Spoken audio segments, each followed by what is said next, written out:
الصلاة والسلام على أشرف المرسلين وسيد الأولين والآخرين وخير خلق الله في العالمين سيدنا محمد بن عبد الله الصادق الأمين. وأشهد أن لا إله إلا الله وحده لا شريك له ولي الصالحين العابدين، وأشهد أن محمدا عبده ورسوله وصفيه من خلقه أجمعين، صلوات الله وسلامه وتحيات الله وبركاته عليك سيدي أبا القاسم يا رسول الله، وعلى آلك وأصحابك ومن تبعهم بإحسان إلى يوم الدين، وسلم يا رب تسليما كثيرا. الله أكبر الله أكبر الله أكبر الله أكبر الله أكبر الله أكبر الله أكبر الله أكبر الله أكبر الله أكبر كبيرا، والحمد لله كثيرا، وسبحان الله العظيم بكرة وأصيلا. أيها الأحبة الكرام، طبتم وطاب ممشاكم وتبوأتم من الجنة منزلا ومقعدا. أيها الأحبة الكرام، تقبل الله طاعتكم وثقل الله موازينكم ورفع الله درجاتكم وثبت على الحق أقدامكم وأسرع على الصراط خطاكم وجعل الجنة مأواكم وحرم على النار أجسادكم. هنيئا لنا أمة محمد صلى الله عليه وسلم هذا اليوم، هنيئا لنا هذه النفحات التي اختص الله سبحانه وتعالى بها أمة حبيبه محمد مما لم يختص الله سبحانه وتعالى بها من الأمم سوى هذه الأمة. فإننا اليوم أحباب النبي صلى الله عليه وسلم في يوم فرح وابتهاج. نعم، وأي فرح أعظم من أن يفرح المؤمن بفضل الله عز وجل عليه. قل بفضل الله وبرحمته فبذلك فليفرحوا هو خير مما يجمعون. فهنيئا لمن سمع فأطاع، وهنيئا لمن نودي فلبى، وهنيئا لمن أمر فأطاع الله عز وجل. فنحن اليوم في يوم المكافأة التي أعدها الله سبحانه وتعالى لهذه الأمة. لذلك ينبغي علينا أن نهنئ أنفسنا بعضنا بعضا بالطاعة، أن نهنئ بعضنا بعضا بالطاعة. نعم، لأن هذا أعظم ما يهنئ المسلم عليه أخاه. فعن جبير بن نفير أنه قال: كان أصحاب رسول الله صلى الله عليه وسلم إذا التقوا يوم العيد قال بعضهم لبعض: تقبل الله منا ومنكم. ولا أدل على ذلك من سيدنا كعب بن مالك رضي الله عنه، هذا الصحابي الذي ذل ذلة فعاقبه النبي صلى الله عليه وسلم وأمر المسلمين بمقاطعته بعد حادثة تبوك. وظل هذا الخصام وهذه المقاطعة طيلة 50 يوما، ثم أنزل الله سبحانه وتعالى العفو عنه في القرآن، وأعلن براءته والعفو عنه وقبول توبته لرسول الله صلى الله عليه وسلم.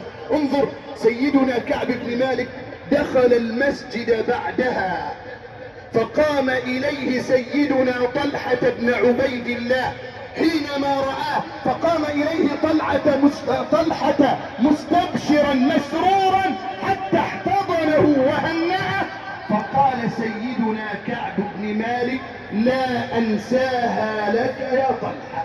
نعم، فرحة المؤمن لأخيه المؤمن لا تنسى، لأنها نابعة من القلب، وهذا هو حق المسلم على أخيه المسلم. فاعلم حبيبي أننا اليوم في يوم فرح وفي يوم بهجة وفي يوم سرور. فقال المصطفى صلى الله عليه وسلم في الحديث الذي اتفق عليه البخاري ومسلم أن المصطفى صلى الله عليه وسلم قال: للصائم فرحتان يفرحهما، إذا أفطر فرح بفطره وإذا لقي ربه فرح بصومه. فالمسلم الذي يحال بينه وبين الناس بأبواب ليس بباب، وبمجرد أن المؤذن يقوم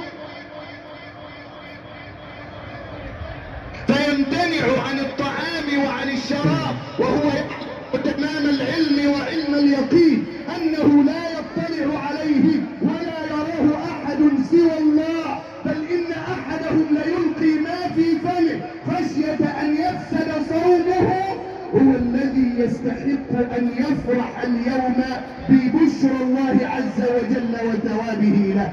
وإذا لقي ربه يوم القيامة فرح بصومه. هم العلماء يقول لك ليه بالذات النبي صلى الله عليه وسلم يحدد وإذا لقي ربه فرح بصومه؟ طب بقية الأعمال، فيقول العلماء أن أعمال العبد كلها من سائر العبادات يكفر بها الذنوب والمظالم التي عليه للخلق إلا حسنات الصوم، قال الله فإنه لي وأنا أجزي به. يبقى ربنا يكفر الذنوب اللي عليك من سائر العبادات ويخص الصوم له سبحانه وتعالى. قال سفيان بن عيينة وأجود وأحكم ما سمعت في ذلك من الأحاديث أنه إذا كان يوم القيامة يحاسب الله عبده ويكفر عنه من خطاياه من سائر عمله إلا صومه، فإذا بقي عليه تبعات تحمله الله عز وجل عنه ثم يدخله الجنة بصومه. فاعلم أن رمضان سورة مصغرة من الدنيا. رمضان سوق أقيم لنا ثم انفض، خرج فيه الرابحون وخرج فيه الخاسرون، منا من ربح ومنا من خسر. هكذا الدنيا سوق يقام لنا ثم يفض يوم القيامة فيخرج فيه الرابح رابحا والخاسر خاسرا. أخي إنما الدنيا كسوق قد تزين أقيم لنا وانقض عمر الفوانية، وكل امرئ لا بد يدخل سوقها سواء بهذا كارها أم راضيا، ولا بد من بيعه ولا بد من شراء، ولا بد يغدو رابحا أو غاديا، وسلعته الكبرى التي يبيعها هي النفس. لكن من يكون الشارية فإن باعها لله اعتقها إذن، وكان لها من جمرة النار واقية، وجنة ربي كانت الثمن الذي يلقاه العبد فرحان راضيا، وقد ربح البيع الذي تم عقده، وجل الإله المشتري جل ربيا. أيها الأحبة الكرام، توبوا إلى ربكم واستغفروه يغفر لكم، وقال ربكم ادعوني أستجب لكم.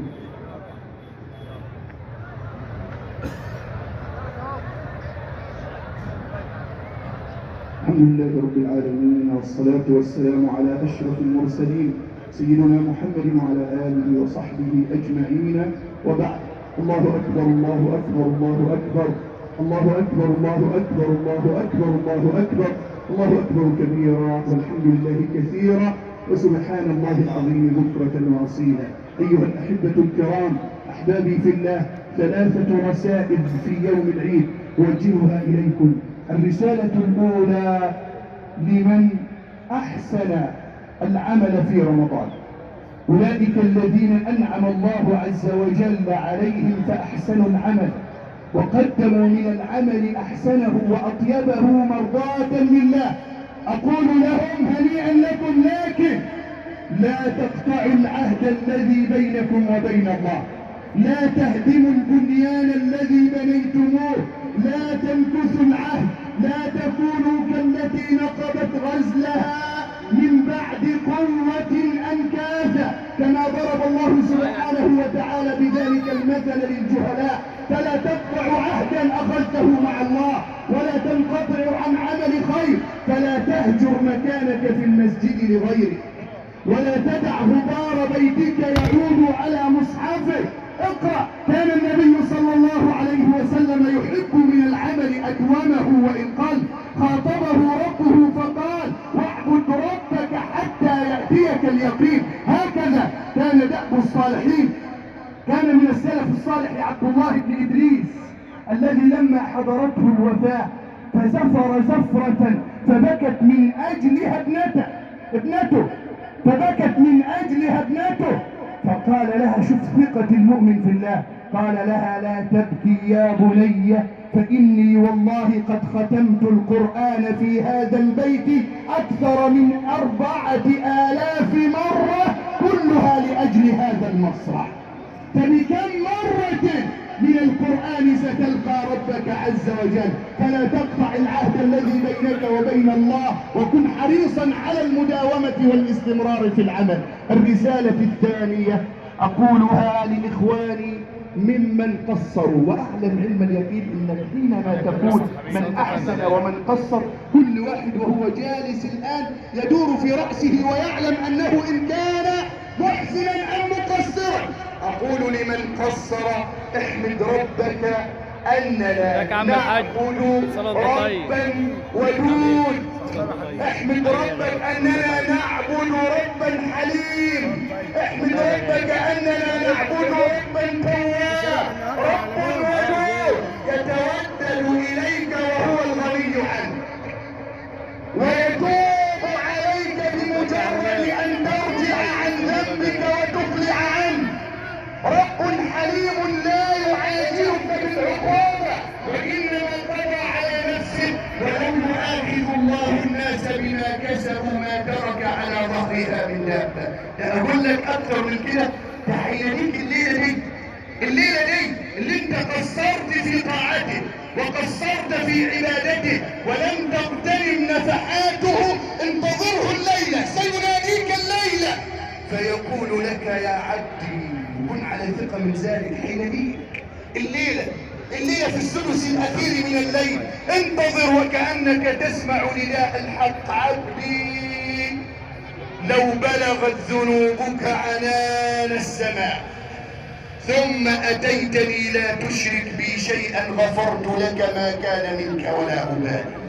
عبدي لو أتيتني بقراب الأرض خطايا ثم أتيتني لا تشرك بي شيئا لأتيتك بقرابها مغفرة.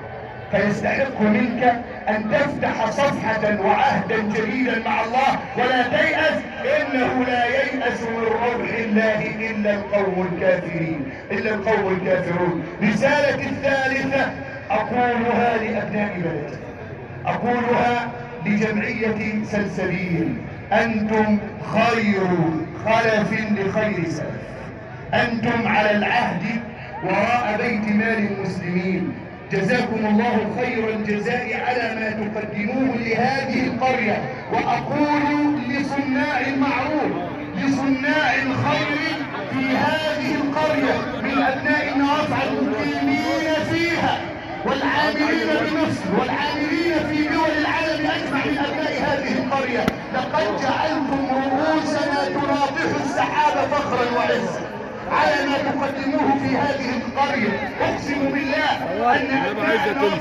أبناء النوافع في العطاء وفي الإنفاق وفي التفاني من أجل وضع هذه القرية في مكانها الصحيح. واعلموا أن عملكم مذكور وسعيكم عند الله مشكور ودعاؤكم عند الله مقبول، جزاء ما تقدموه. اعلم أيها الحبيب أنه كما قال العلماء صانع